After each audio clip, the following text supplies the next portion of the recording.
en Noticia en Profundidad. Qué placer acompañarles. Soy Tatiana Pérez y les saludo desde nuestra sede central. En Caracas, en Venezuela, a partir de este momento, en la próxima hora, tenemos 3 temas que son noticia. Aquí están primero, desplegados en titulares. En Noticia Colombia, el país vive un día histórico y no solo por conmemorar su independencia. Fue instalado un nuevo Congreso compuesto en su mayoría por representantes de sectores políticos invisibilizados, movimientos progresistas y de izquierda. La agenda legislativa es todo un desafío al poder establecido. Les contamos.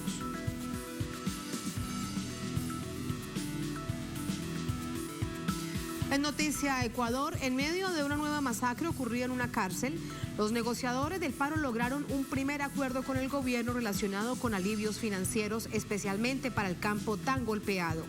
Pero, ¿qué pasa con temas estructurales como la exacerbada violencia en las cárceles y algunas ciudades del país? Vamos a analizarlo.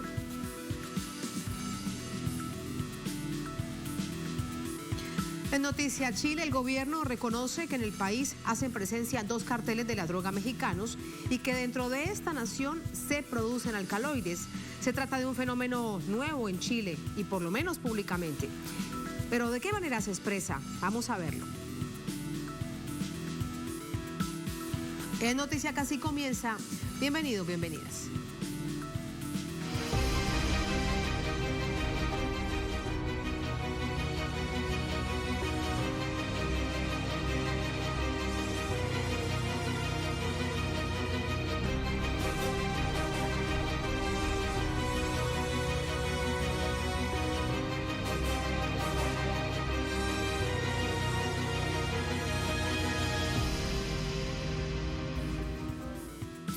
En Noticia Colombia, este 20 de julio se conmemoró el día de su independencia y quedó instalado un nuevo Congreso compuesto en su mayoría por representantes de sectores políticos históricamente relegados, movimientos alternativos, progresistas y de izquierda, un hecho considerado histórico en esta nación. Con un ritual ancestral, pueblos originarios en Colombia dieron la bienvenida a los nuevos integrantes del Congreso para un periodo de 4 años. Aquí predominó un ambiente de esperanza. Para muchos es un paso decisivo para concretar cambios estructurales en el país. Nosotros hacemos parte de este cambio, lo hemos luchado, pero más que luchado lo hemos resistido y ahora ponemos nuestro grano de arena para continuar con esa esperanza, que no solamente es para los pueblos indígenas, sino para todo el pueblo colombiano. Este es un mensaje que estamos enviando para la unidad, porque todos vivimos en este país. Las comunidades indígenas acompañaron a sus nuevos legisladores hasta el Congreso colombiano. Tras años de resistencia pacífica, mantienen la firme convicción de que este nuevo legislativo generará oportunidades para las poblaciones vulnerables, las más golpeadas por el conflicto armado y el histórico olvido estatal. Es muy importante para nosotros, para las mujeres, para la juventud, para los pueblos indígenas de Colombia, pero también para las organizaciones sociales, porque hoy hay una bancada alternativa que vamos a marcar la historia de cambios en el país. ¿Qué cambio requiere el país en ese sentido? Bueno, primero que haya paz, que cese la guerra, que se respete la vida, y para que haya paz se necesita que se cambien de esos derechos de la muerte que nos han impuesto a derechos de la vida.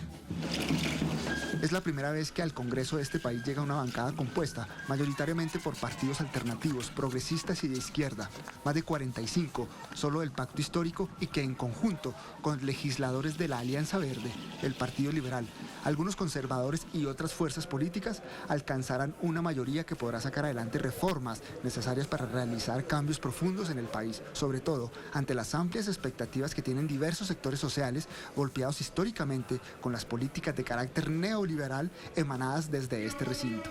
Hernán Darío Tobar, Telesur, Bogotá, Colombia. Vamos a recibir más información a esta hora desde Bogotá con nuestra corresponsal Viviana Bello para conocer más acerca de esta jornada, un día histórico en Colombia. Hola Viviana, buenas noches. Decíamos en titulares no solamente porque se conmemora un día más de la independencia del yugo español, técnicamente o históricamente hablando, lo digo, valga la claridad, sino también por todo lo sucedido al interior del Congreso de Colombia. Adelante, ¿cómo te va? Tatiana, feliz noche para usted y para todos los televidentes. Colombia, en efecto, vivió otra vez una jornada histórica con la instalación del Congreso para el cuatrenio 2022-2026. Un movimiento alternativo por primera vez y de raíces de izquierda y que llega al Parlamento. Tuvieron que pasar 201 años, como usted los mencionaba, desde la creación del Congreso allí en 1821 para que sectores indígenas, afrocolombianos, estudiantes, sindicalistas, artistas, campesinos y personas con diversidades sexuales diversas, además de sectores populares, pues históricamente excluidos de la participación en política, llegaran al legislativo. Han pasado diferentes cosas, Tatiana. Lo primero, pues ha sido un Capitolio del Senado diverso, lleno de color, de representantes de esas comunidades, de esos 102 pueblos indígenas excluidos, los que han llegado hasta allí para tomar posesión. Sin embargo, pues no se ha podido conocer el discurso de la oposición, porque justamente aludiendo problemas de audio después de que hiciera su intervención el presidente saliente Iván Duque, pues no se permitió que se garantizara la réplica de la oposición. Nosotros, por supuesto, estamos atentos a esta réplica que debería haberse dado a los minutos de que habló el presidente saliente Iván Duque. Sin embargo, pues han dicho que es otro intento de sabotaje del Congreso saliente.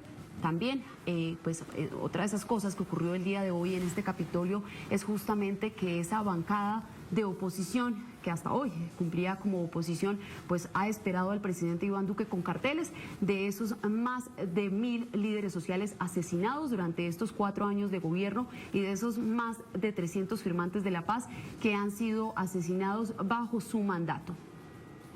Vamos a ver qué más sucedía allí para seguir conociéndolo y tú nos ayudas. Hay un tuit que además cuenta de lo que sucedió en un momento o varios momentos. Dice Alexa Rochi: mentiroso le gritan en el Congreso al presidente Iván Duque. Escuchamos.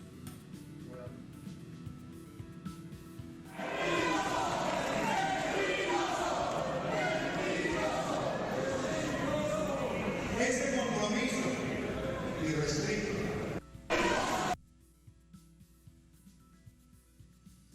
Mentiroso, alto y claro, le gritaron al presidente Iván Duque varias veces mientras él presentaba este discurso.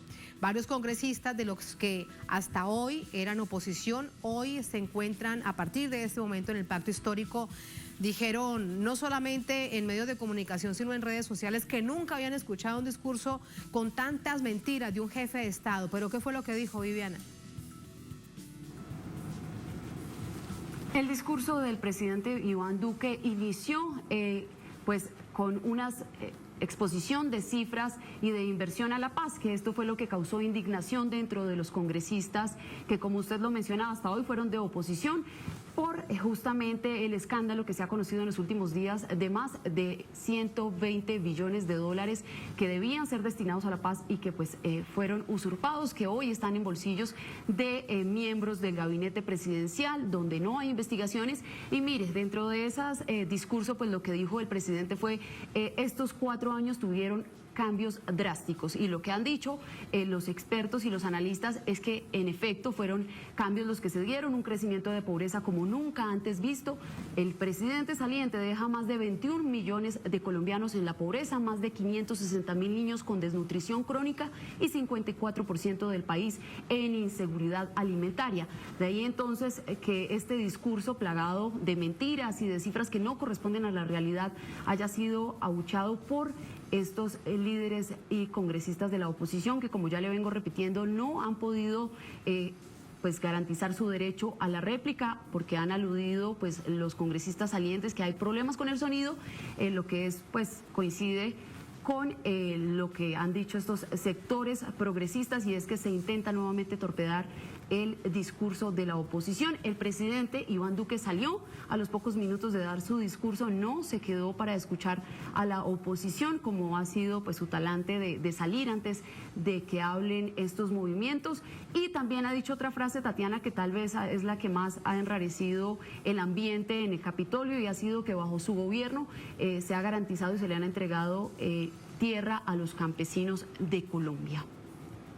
Realmente, mejor no decir nada. Me voy a preguntarle al analista. Gracias, Viviana. Hasta mañana. Buenas noches.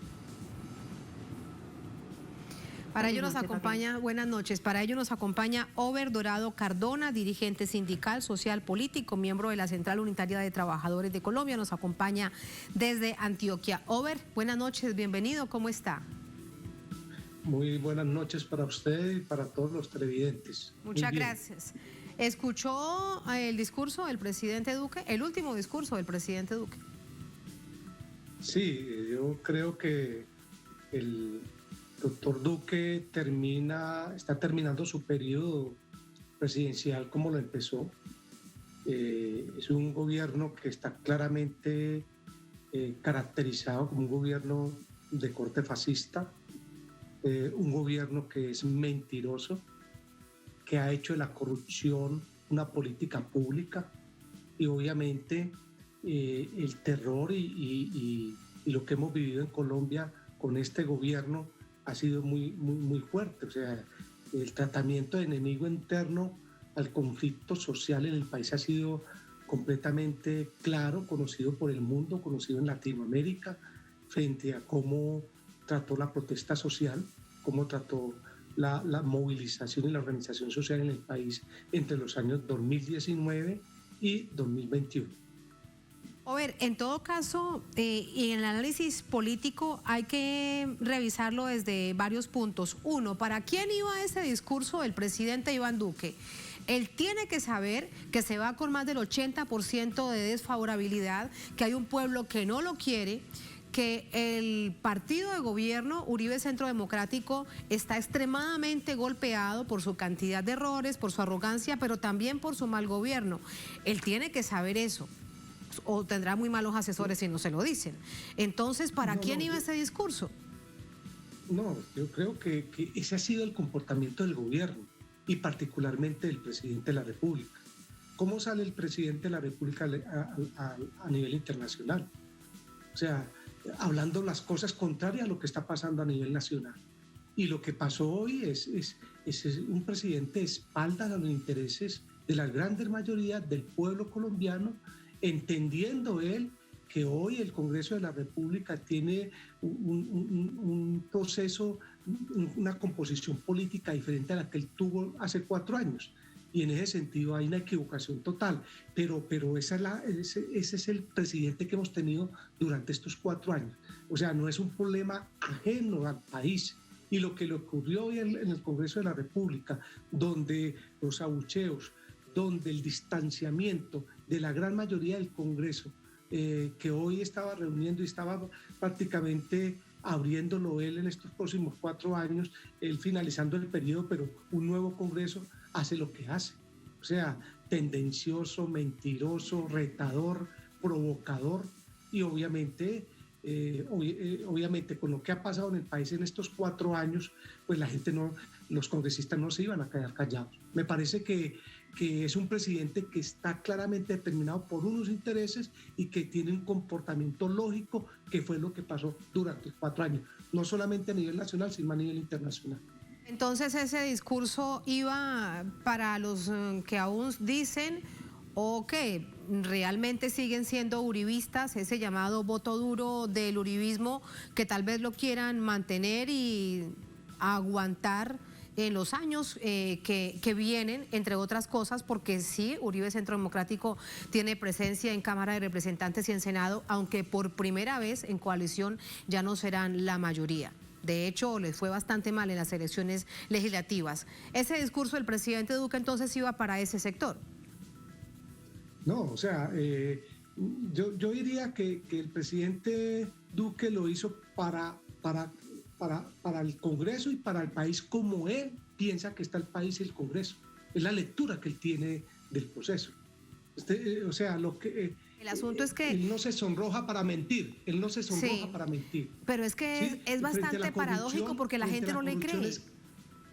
No, por eso, lo que te quiero decir y le quiero decir a los televidentes es que ese ha sido el actuar del gobierno en estos 4 años. O sea, que no es de extrañar. Lo que pasa es que el cambio que se da en la correlación de fuerzas del Congreso, desde hay una bancada como la del Pacto Histórico, con una correlación de fuerzas de otros partidos que inclusive estuvieron con él o han estado con él hasta finalizar este gobierno, él no mira eso, porque él tiene metido en la cabeza qué es lo que tiene que decir y simplemente lo dice, ¿sí? Que no hay corrupción, que este es el gobierno que ha atacado la corrupción y ya vemos lo que está pasando en el país, que este gobierno es el que ha estado con la paz y ha vuelto la paz, quería volverla añicos, el tema de la protesta social, el tema de la economía del país, o sea, él cree que estamos viviendo en Alemania, que estamos viviendo en Suiza, que estamos viviendo, no, este es Colombia, y Colombia con ese nivel de desigualdad según la metodología del coeficiente de Gini, es muy complicado, porque acá hay una pobreza de cerca de 22 millones de hombres y mujeres que habitamos este país. Entonces, él está en otra lectura del momento, él pone las cifras que le da por poner, y eso es lo que está haciendo. Pero eso fue durante los 4 años. Hasta el fin en la misma retórica y de allí también el descalabro del partido de gobierno.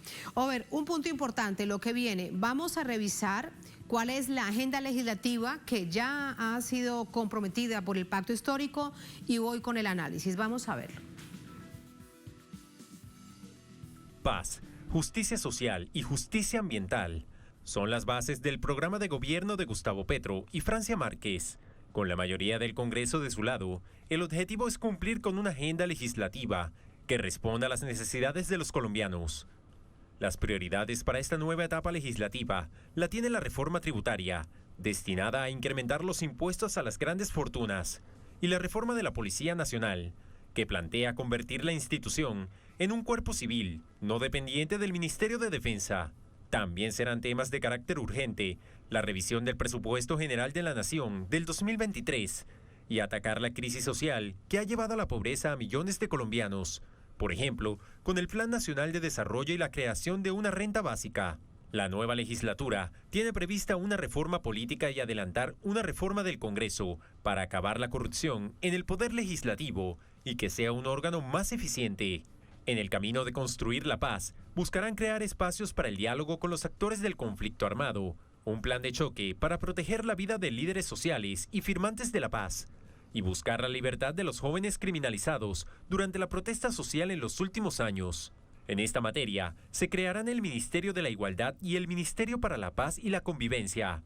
Buscarán además cambiar el modelo extractivista por una economía productiva para la vida, trabajar en una reforma rural integral jurisdicción agraria, trabajar en el Estatuto del Trabajo, la Ley de Educación, la Ley de Salud y la Ley de Medios.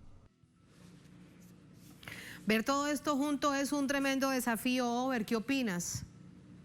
Para además, para un poder establecido por 2 siglos. Que sigue allí. Sí, yo creo que ese es un desafío bastante grande donde la comprensión que tenga el actual gobierno, que tiene unas características de ser progresista, liberal, con un claro tinte democrático, ¿sí? Es importante, pero creo que viene acertando el gobierno y viene acertando también el Congreso en 2 definiciones muy claves. Una, en quién va a presidir en estos 4 años, el primer año, el Congreso de la República, el Senado de la República y la Cámara de Representantes. Y le quiero decir de que en esa parte, pues es importante que la colectividad del pacto histórico haya logrado que la persona que preside el Senado sea del pacto histórico, el señor Roy Barreras, y también David Racero sea del pacto histórico. Eso genera un nivel de confianza y obviamente pone de cara no solamente el poder legislativo en favor del programa del gobierno Colombia Potencia de la Vida. Y en esa parte, tanto Petro tanto el presidente Petro como la vicepresidente Francia Márquez están jugando un papel importante. Y obviamente con todo este proceso hay un nivel de seguridad de que el primer año se puedan hacer las reformas importantes que se requieren. Por ejemplo, eso de empezar a tocar el cambio de modelo extractivista por una economía más productiva para la vida. O el tema de la reforma rural integral. si usted ve los pasos que se da en ese punto son muy importantes, con el nombramiento de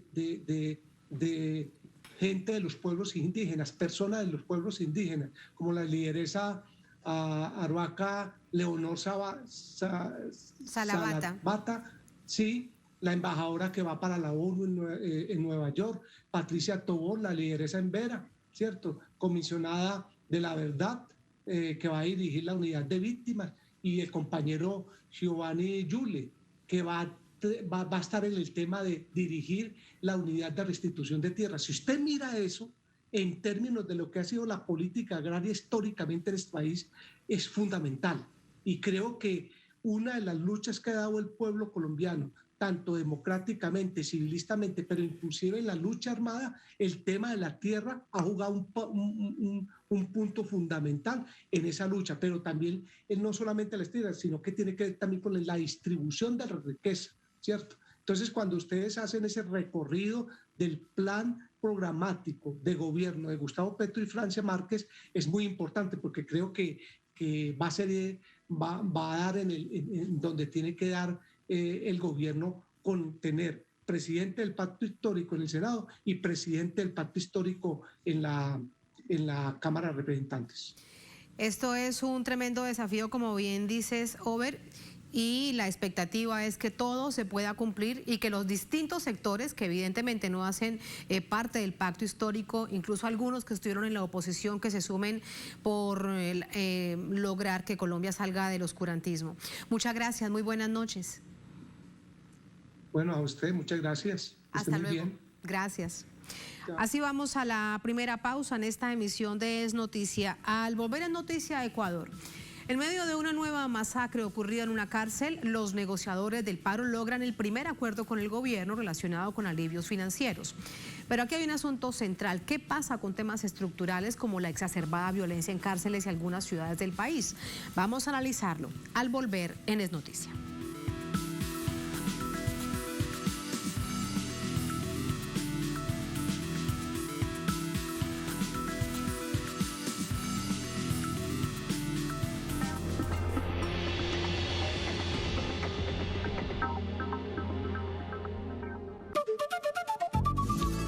Firma un importante convenio para la producción de NPK. ¿Qué es NPK? Es el fertilizante más importante del planeta, porque ayuda a elevar la producción agrícola y porque además nos permite fortalecer nuestro sector productivo. En 2023 nuestra planta ya entrará en operación. Que teniendo una planta de fertilizantes con seguridad, vamos a abaratar los costos de operación en el campo agrícola, en la siembra.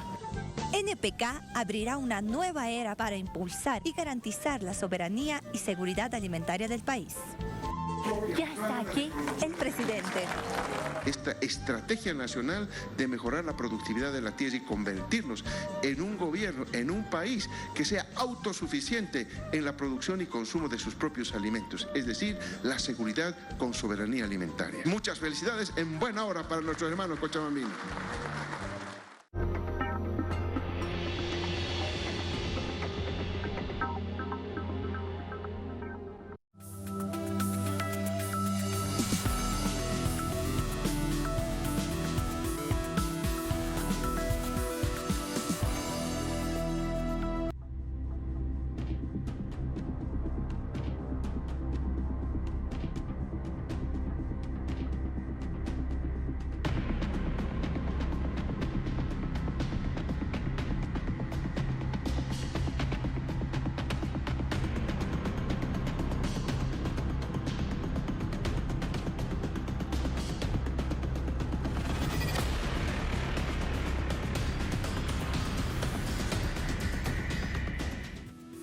En Noticia Ecuador, la más reciente masacre ocurrida el pasado lunes en una cárcel dejó 13 reclusos asesinados.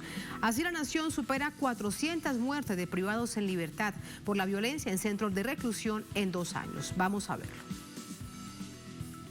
13 reclusos muertos y 2 heridos fue el saldo de la masacre ocurrida este lunes en el penal Santo Domingo de los Áchilas, provincia de la Sierra, 80 kilómetros al oeste de Quito, la capital. Lo que según autoridades fue una riña entre bandas criminales, deja imágenes dantescas de cuerpos decapitados y desmembrados. La matanza se produjo en la misma penitenciaría en la que en mayo de este año fueron asesinados 44 reos, también producto de enfrentamientos por el control del penal, según las autoridades. Incluida la de este lunes, desde febrero de 2021 se han producido 7 enfrentamientos en varias cárceles ecuatorianas, que han dejado más de 400 privados de la libertad muertos. 316 ocurrieron el pasado año. Uno de los motivos de esta grave crisis carcelaria es que los 65 reclusorios del país, con capacidad para unas 30.000 personas, registran una sobrepoblación superior al 30%, que el gobierno de Guillermo Lasso no ha sabido abordar. Se trata de una promesa de campaña incumplida, que evidencia también de una crisis social que se expresa en niveles de violencia no conocidos hasta ahora en el país. Entramos al análisis. Para ello nos acompaña Ernesto Anzieta, analista político, experto en relaciones internacionales. Nos acompaña desde Quito, en Ecuador. Ernesto, bienvenido, muy buenas noches. ¿Cómo está? Muy buenas noches, un gusto estar aquí como siempre. Muchísimas gracias. Ernesto, un entrecomillado para nuestra audiencia. Las imágenes son realmente tan dantescas de lo sucedido el pasado lunes, pero también en otras oportunidades. Vamos a lo que pasó el lunes anterior. Son tan dantescas, tan impresionantes, que es imposible presentárselas a nuestra audiencia. Pero eso también es reflejo de de unos hechos que se están registrando en el país.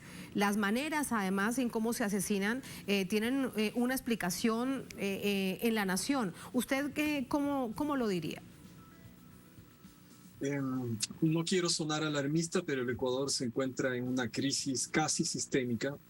Muchos de los procesos sociales básicos para que una sociedad se mantenga cohesionada y que el tejido social no se rompa, en el Ecuador están fallando.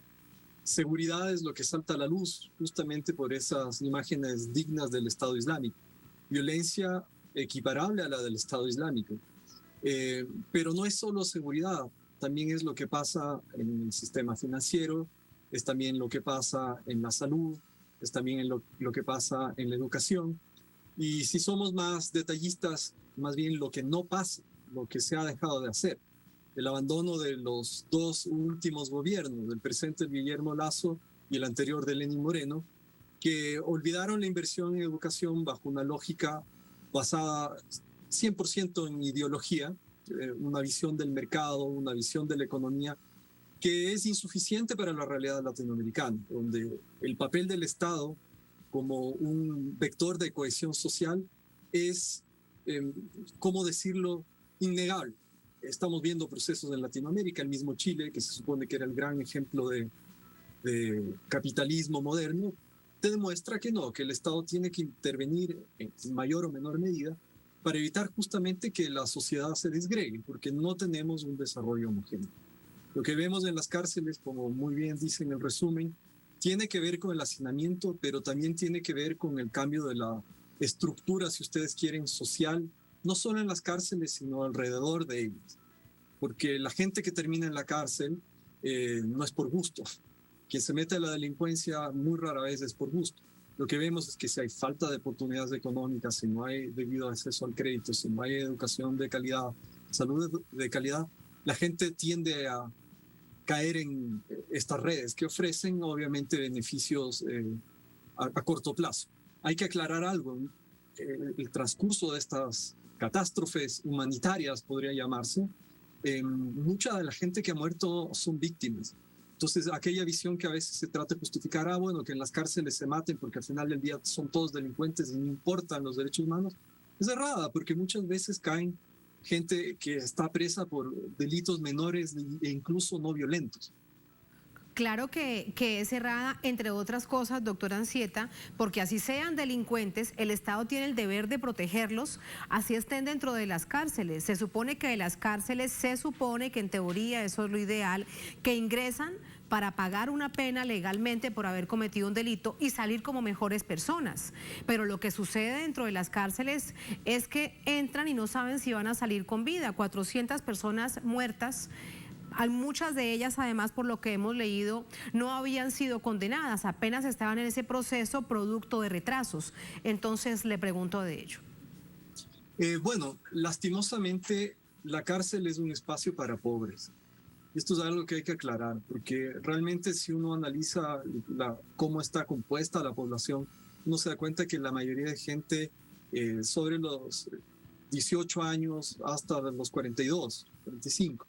Entonces, muchas de las personas, en efecto, sin sentencia, muchas personas por delitos menores. Y claro, como hay esta sobrepoblación, tú de repente no tienes lo que es algo técnico en términos de seguridad, la separación de la población penitenciaria.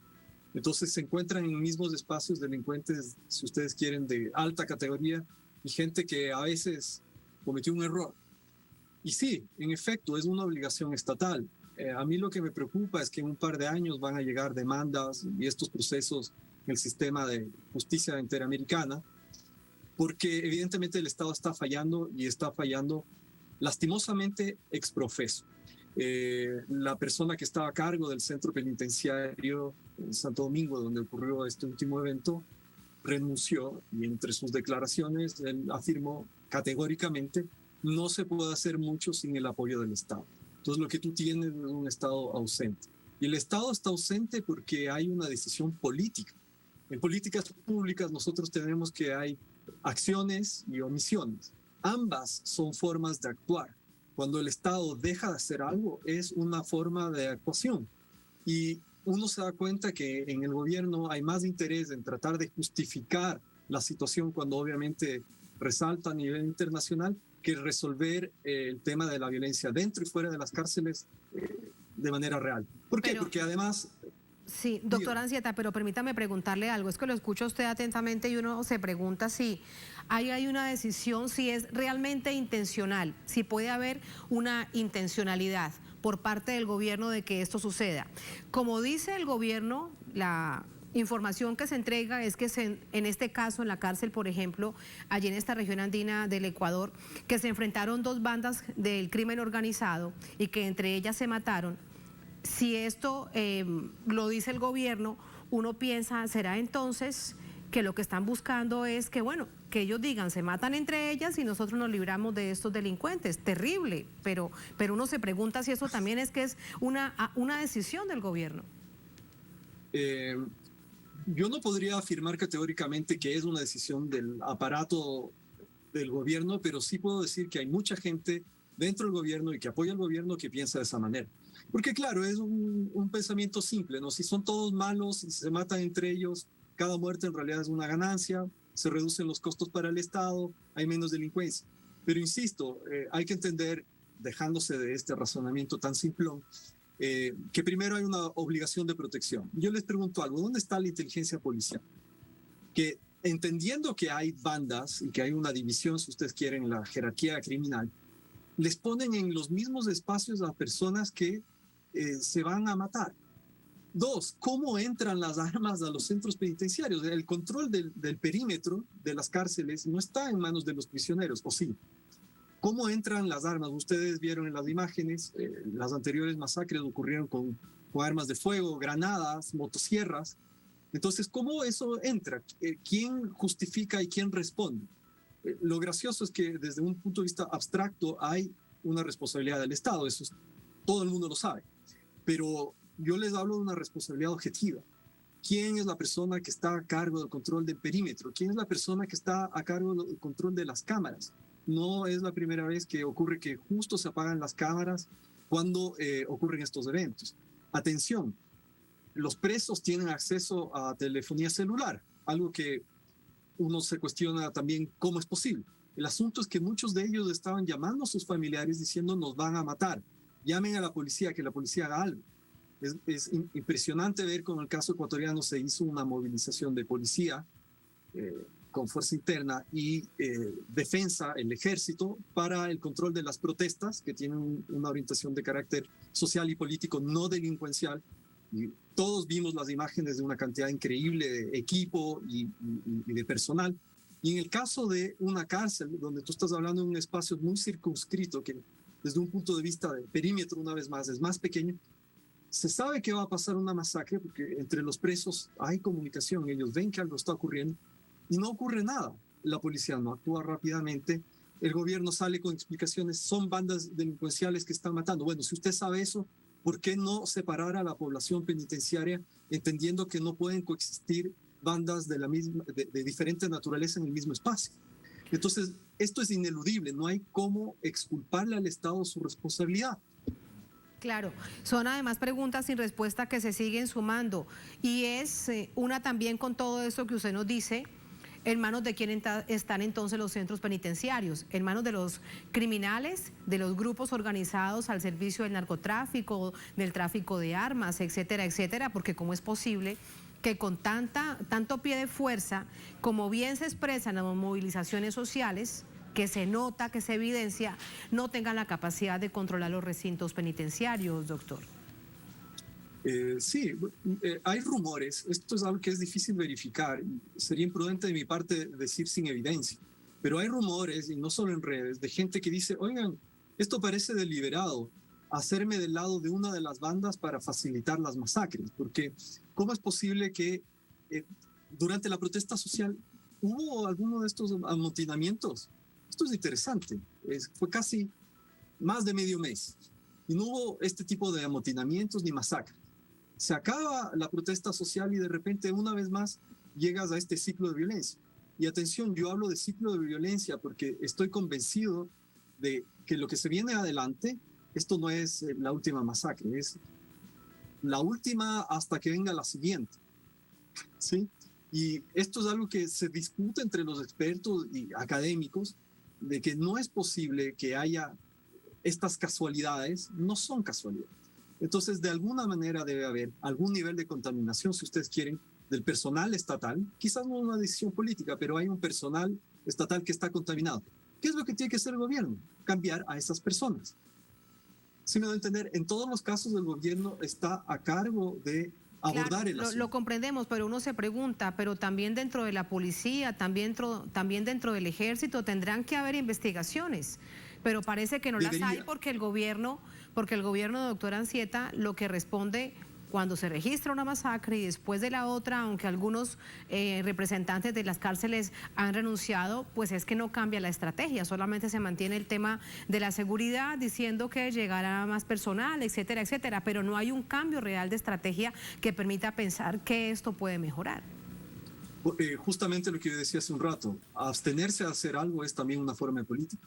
Quizás la estrategia es justamente no hacer nada y permitir que esto suceda de manera deliberada.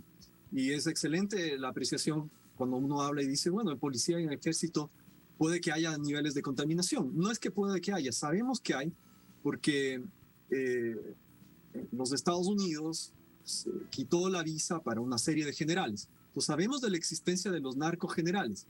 No sabemos quiénes son, cuántos son, qué ha pasado con ellos. Debieron haber sido removidos del cargo, debieron haberse iniciado procesos, y tú te das cuenta que en el caso de la protesta social sí iniciaron esos procesos contra gente que tenía una legítima reclamo social. Entonces tú te das cuenta que hay una esquizofrenia estatal que es evidentemente culpa del gobierno, y hay que decirlo así de frente, por su incapacidad de abordar el asunto de manera incluso clara.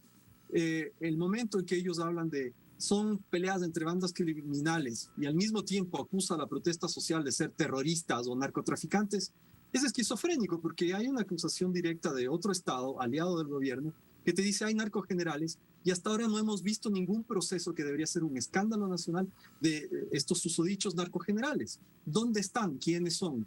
¿Cuál es el número? ¿Cuáles son los procesos que se están iniciando? Entonces, aquí el Estado deja mucho que desear y no solo es del gobierno, sino es quienes se han aliado al gobierno. Fiscalía ha hecho un trabajo que es vergonzoso. El mismo hecho de que tienes gente que está sin sentencia en las cárceles con población de alta peligrosidad te demuestra que la justicia no está funcionando. Y regresamos a lo que yo mencioné al inicio. El Ecuador está experimentando una crisis que se puede catalogar, ya es casi sistémica, y solo basta ver los números. En 2015 el Ecuador era el tercer país más seguro, solo debajo de Chile y del Uruguay, si mal no recuerdo. Y en la actualidad es casi el peor país en términos de seguridad del hemisferio occidental. Nada más que decir. Nada más que decir con respecto a ello, pero sí una pregunta más, doctora Anzieta, relacionada con la consecuencia de toda esta protesta social. Fueron 18 días de mucha resistencia, de mucha organización, de mucha cohesión de carácter social que logra sentar al gobierno en unas mesas temáticas.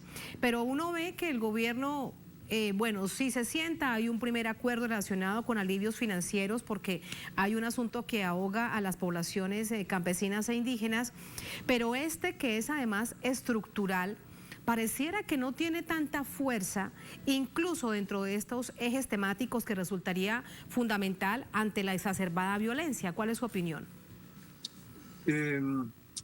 Uno felicita los acuerdos, uno apoya los consensos y cualquier cosa que sea favorable a la población, evidentemente.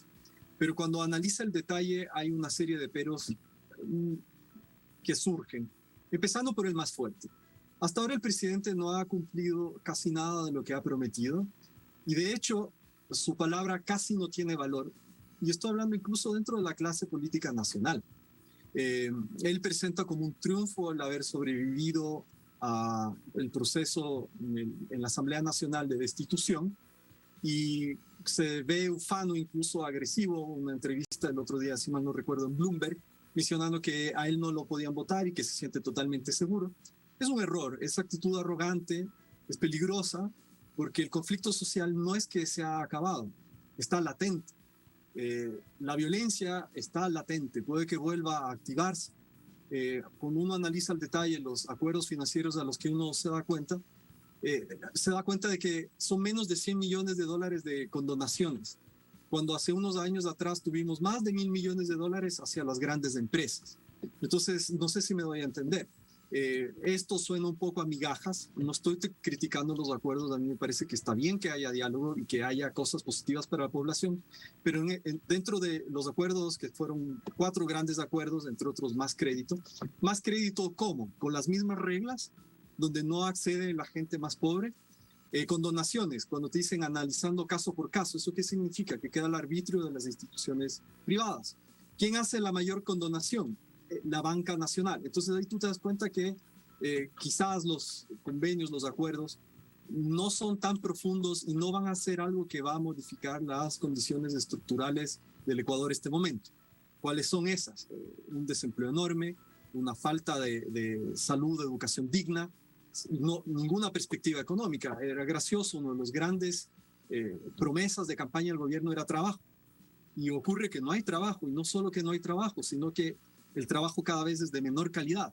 Y ahí tenemos todavía las secuelas de leyes que se sacaron en nombre de la pandemia, que han dejado a mucha gente fuera del trabajo y eso todavía no se recupera. Entonces, no solo no se ha cumplido las promesas de campaña, sino que estamos peor que al inicio del gobierno. Entonces, yo dudo mucho que un acuerdo que es tan circunscrito, tan específico, tan pequeño, pueda resolver lo que, insisto, es un problema de carácter estructural. Problemas estructurales, que no es solamente sino es lo que conversábamos en la mayor parte de nuestra entrevista, doctora Anzieta, y es esta exacerbada violencia, además con esos significados que bien usted nos ha ayudado a entender. Muchísimas gracias, buenas noches. Gracias a ustedes. Hasta luego. Así vamos a la última pausa en esta emisión de Es Noticia. Al volver en Noticia Chile, el gobierno reconoce que en el país hacen presencia 2 carteles de la droga mexicanos y que dentro de esta nación suramericana se producen alcaloides. Se trata de un fenómeno nuevo en Chile, pero ¿cómo se expresa? Vamos a verlo al volver en Es Noticia.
En Noticia Chile, el gobierno de Gabriel Boric declara que existen carteles de la droga internacionales operando en territorio nacional, lo que ha incrementado la inseguridad ciudadana. Se trata de un hecho no conocido hasta ahora en el país.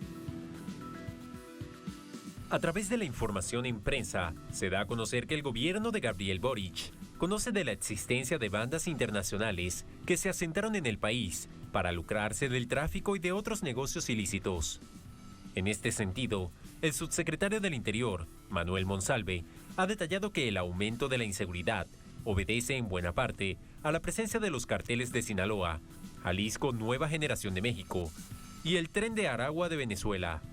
La penetración de los carteles mexicanos en Chile se logra, según las autoridades, con el apoyo de enviados especiales como grupos de narcotraficantes colombianos que negocian desde la compra de hoja, su producción, hasta la distribución desde el sur al norte de América. Uno de los modus operandi se conoció con el caso de la empresa Metzstone, creada por narcos mexicanos sin control, en diciembre de 2020.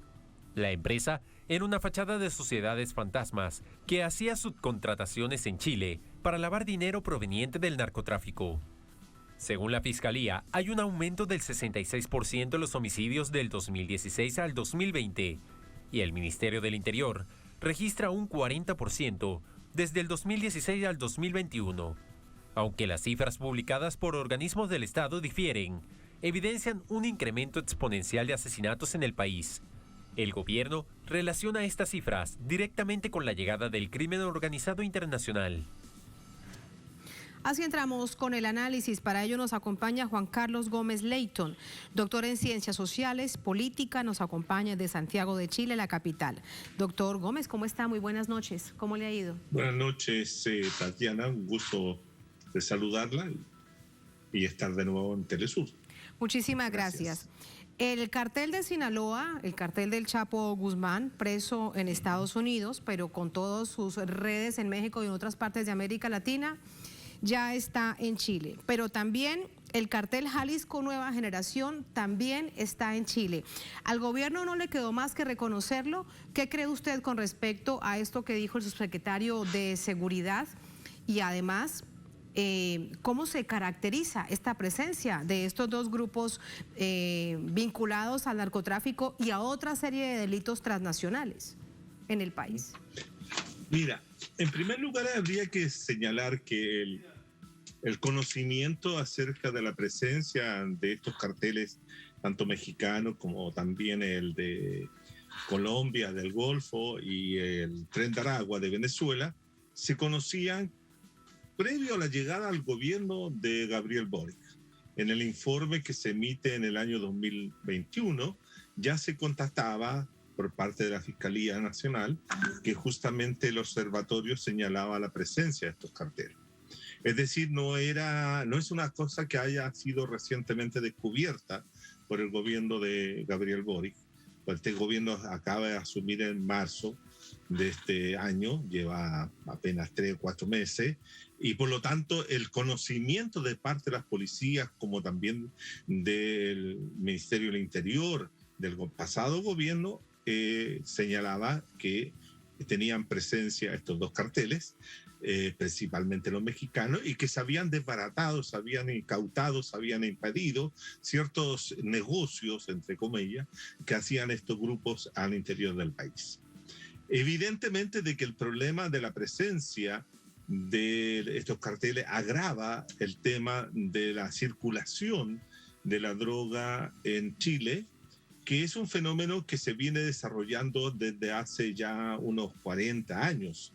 Tampoco es algo nuevo, sino que se ha ido incrementando en los últimos 40 años, 40, 45 años, de que cuando comenzó, ¿cierto?, la penetración de la pasta base en distintos lugares del país, especialmente en la zona norte, con la vinculación con Bolivia y con Perú por el sur, es un tránsito permanente de ahí de distintas situaciones ilícitas que permiten cierto. Sí, doctor Gómez, pero permítame preguntarle, lo que usted nos cuenta que se conocía era Chile como país de tránsito o Chile como país en donde se quedaba esta droga para el consumo interno.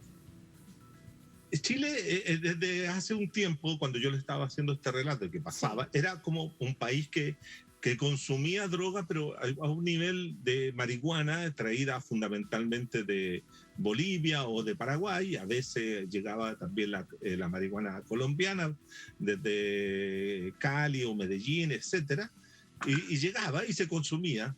Pero también era un lugar de tránsito que se distribuía para otros lugares de América del Sur o directamente hacia Europa. Se encontraron y se han incautado algunos de cargamentos de droga importantes que iban dirigidos a Europa. Entonces Chile era un país de tránsito. Sin embargo, en los últimos, yo diría 30, 40 años, Chile pasó a ser también un país consumidor. Y aquí viene un detalle bien interesante, Tatiana. ¿Por qué un país que tiene un mercado tan reducido en términos de población, porque Chile no alcanza a llegar a los 20 millones de habitantes, de manera que tampoco es un espacio, un mercado tan atractivo para colocar muchos tonelajes de droga, ¿no? O de distribución de droga. Entonces, ¿qué es lo que lo hace interesante el fenómeno en sí? En primer lugar, algo que tiene que ver con el tipo de Estado que tenemos. El retiro del Estado desde los sectores más deprimidos socialmente, ¿cierto? Permitió de ahí que comenzara a circular la marihuana y la pasta base, y también la cocaína, pero también otras drogas químicas, por decirlo así. Y también la mejoría económica que experimentó el país durante los años 90 y comienzos del siglo XXI generó un consumo de droga por los sectores socialmente acomodados. Es curioso porque la droga se consume transversalmente. No es que solamente se ubique en un sector social, sino que se consume transversalmente y por lo tanto, ¿cierto? El mayor poder adquisitivo de ciertos sectores de la sociedad llevó a consumir droga y especialmente cocaína.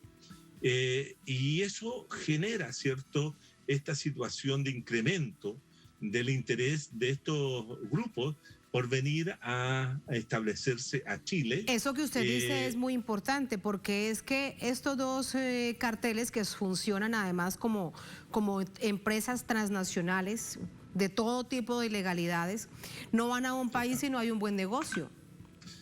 Para eso se van a otro país, o se quedan en México, o se quedan en Colombia, lamentablemente, o en otras partes, en Estados Unidos u otros países europeos. Claro, pero también tenemos que entenderlo a los carteles como grupos empresariales que tienen múltiples negocios y múltiples intereses en diferentes lugares del orbe, ¿no? Y de América Latina especialmente, que van colocando sus distintas actividades ilícitas, ¿cierto? Y de manera encubierta, aprovechando las debilidades de los estados, especialmente los estados neoliberales que prescinden de una injerencia en muchas materias, donde se ha generado en Chile, por ejemplo, también otro factor que tiene que ver con la situación migratoria, ¿cierto? Hay una crisis migratoria en la zona norte de ingresos permanentes de personas que vienen ya sea de Venezuela, ya sea de Colombia, especialmente de Centroamérica. Todo eso genera un ámbito de posibilidades de hacer negocio ilícito que van desde el tráfico de drogas hasta el tráfico de personas. Es decir, hay todo un elemento que va contribuyendo a esta situación de la presencia de estos carteles que no solamente se especializan en la distribución y venta de drogas o la producción de drogas, sino también en otros ilícitos como el secuestro, la extorsión, etcétera. Entonces tenemos y en ese listado que usted hace, el tráfico de armas también, de lo que saben tanto y sobre lo que México, por ejemplo, trata y lucha en el gobierno, especialmente de Andrés Manuel López Obrador, de encontrar alguna manera de solucionar, pero también con Estados Unidos, que resulta fundamental en la ecuación, porque si no van a lograrlo. Pero aquí también hay otra cosa importante y quiero preguntarle si esto sí realmente es una novedad. Los laboratorios de producción de alcaloides dentro de Chile. Sí, yo tengo la impresión de que justamente lo más novedoso del informe entregado en el año 21 es justamente la contratación de estos laboratorios para producir droga química, lo cual es un elemento que no estaba presente anteriormente. Chile llegaba la coca, llegaba ya, o la cocaína llegaba preparada, el éxtasis llegaba hecho, la marihuana prensada, etcétera, distintos tipos de drogas que llegaban, ¿cierto?, por los conductos irregulares, pero en Chile no se producía. Ahora al producirse. Y eso también tiene que ver con la situación de un comercio abierto, con la posibilidad de introducir elementos de laboratorio para hacer Z situación. Entonces eso va generando las condiciones para que las aduanas no tengan una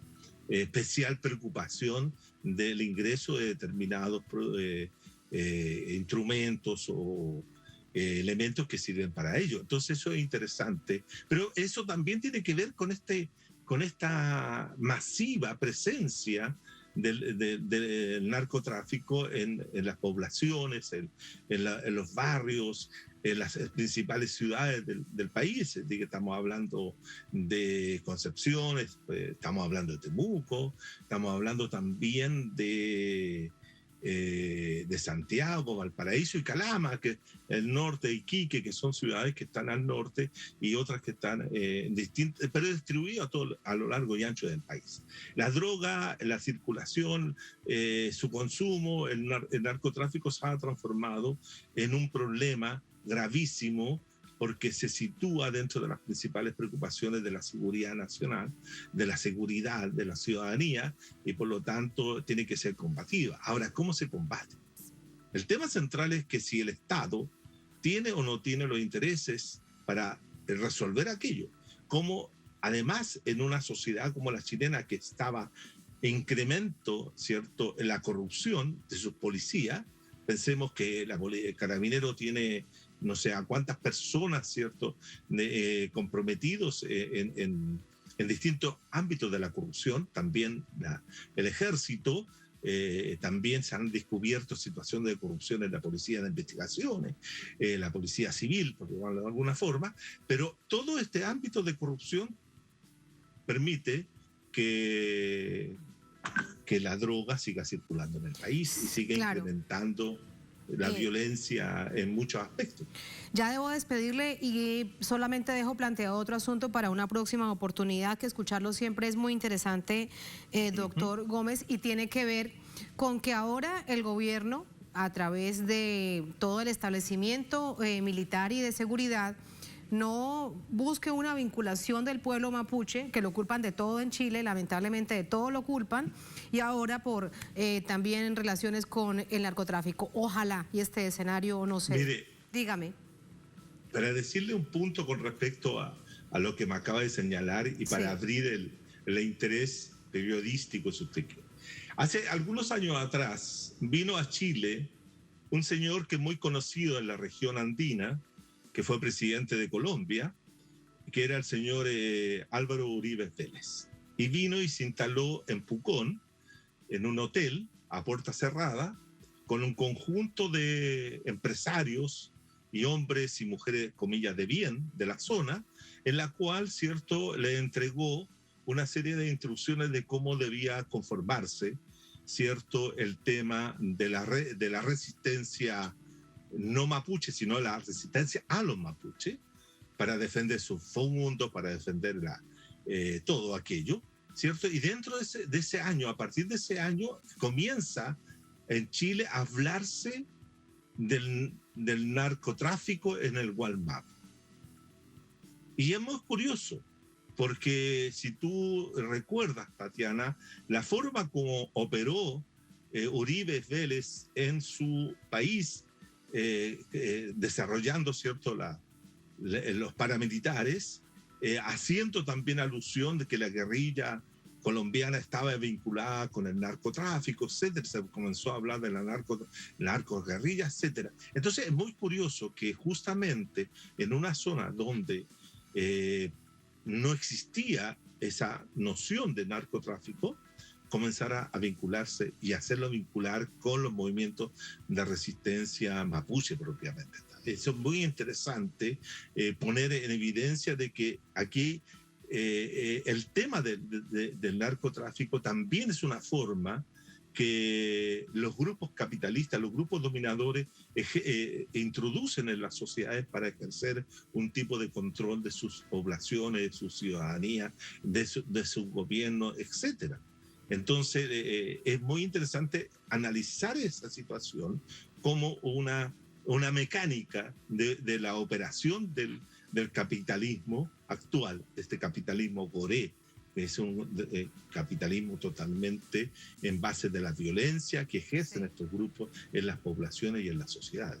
Te lo dejo planteado. Lo dejamos planteado para una próxima oportunidad, pero además a este capítulo hay que tenerlo con una situación muy clara en el contexto histórico reciente del narcotráfico en Colombia. Esto será fundamental para entender por qué la peligrosidad de la presencia del expresidente Uribe en esta zona de Chile. Muchas gracias, muy buenas noches.